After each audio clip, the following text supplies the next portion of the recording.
tonight's show. Before we do so, I'd like to invite a special gentleman to the stage to say a few words for this evening. Please help me welcome to the stage the master of the vessel, Captain Kresimir. Come and do the smoke.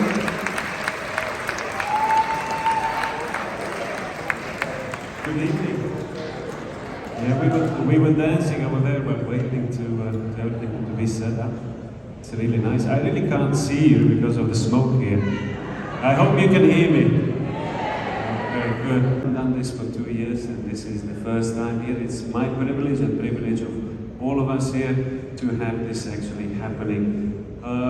It's another thing that I just want to mention. 30 years ago, I joined here in Durban, my first ocean-going ship, and I started my sea-going career. And now today, 30 years later, I'm the captain, and I'm really happy to be here.